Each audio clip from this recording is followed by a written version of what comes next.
ഈശംസിഹായിക്ക് സ്തുതിയായിരിക്കട്ടെ.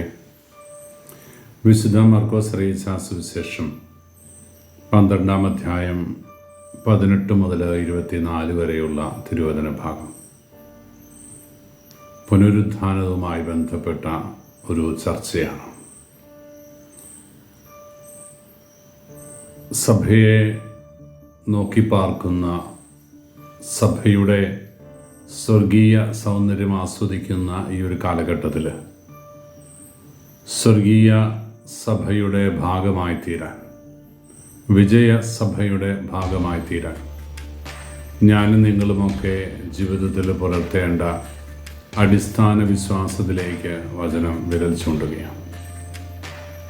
ഈ ലോക ജീവിതത്തിനപ്പുറത്ത് അനന്തതയോളം ദൈവത്തോടൊത്തു വാഴാൻ ആഗ്രഹിക്കുന്ന ഏതൊരുവനും ഒരു സ്വർഗരാജ്യമുണ്ട് എന്നും ആ സ്വർഗരാജ്യം ബലവശ്യമാണ് എന്നും വചനം നമ്മളെ ഓർമ്മിപ്പിക്കുകയാണ്. ഈ ലോക ജീവിതത്തിൻ്റെ പുണ്യവഴികളിലൂടെ നടക്കുന്നവന്, ഈ ലോക ജീവിതത്തിലെ പാപവഴികളിൽ നിന്ന് മാറി നടക്കുന്നവന്, പാപത്തോട് വിട പറയുന്നവന് മാത്രമാണ് ഈ നിത്യതയുടെ രാജ്യം സ്വന്തമാക്കാനാവുക എന്നുമുള്ള വിശ്വാസം ഒരു അടിസ്ഥാന ധാർമ്മിക പ്രമാണമായിട്ട് നിലനിൽക്കുന്ന എല്ലാ മതസംഹിതകളുടെയും ഭാഗമായി ചേർന്നിട്ടുണ്ട്. ഈ വിശ്വാസം നിലനിൽക്കുന്ന കാലം മുതൽ, നിലനിന്നു തുടങ്ങിയ കാലം മുതൽ ഇന്നും എക്കാലത്തും ഇതിനെതിരെയുള്ള പ്രചരണ പരിപാടികളും നടക്കുന്നുണ്ട്.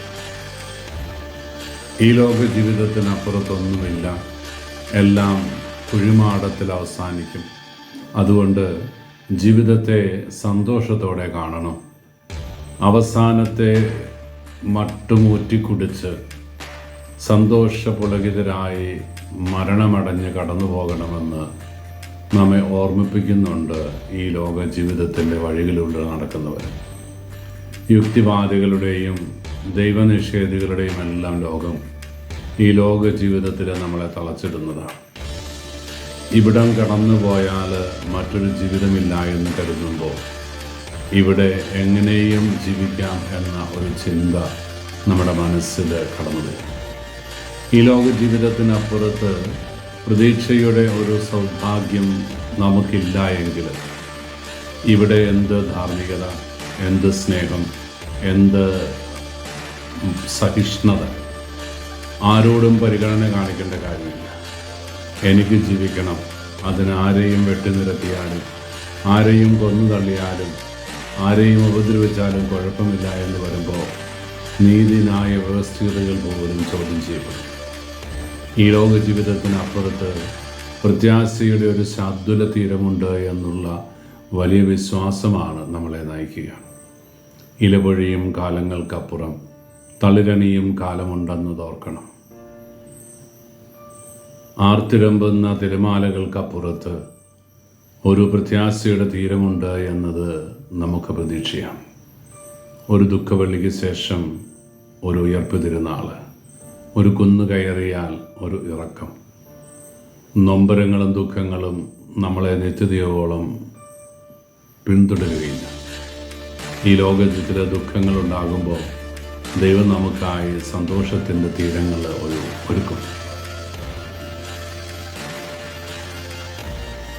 സുവിശേഷ ഭാഗ്യങ്ങളെക്കുറിച്ച് പറഞ്ഞു വെക്കുമ്പോൾ ഈ ലോക ജീവിതത്തിലെ നഷ്ടങ്ങളും നൊമ്പരങ്ങളുമാണ് സ്വർഗരാജ്യത്തിൻ്റെ നമ്മുടെ സമ്പത്ത് എന്ന് വചനം പലവരും ആവർത്തിക്കുന്നുണ്ട്.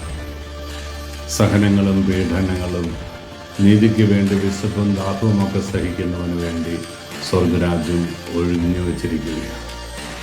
ഹൃദയപരമാർത്ഥതയോടെ ജീവിക്കുന്നതിന് സ്വർഗരാജ്യത്തിലേക്ക് പ്രവേശിക്കുമെന്ന് അവിടുന്ന് വാഗ്ദാനം നൽകുകയാണ്.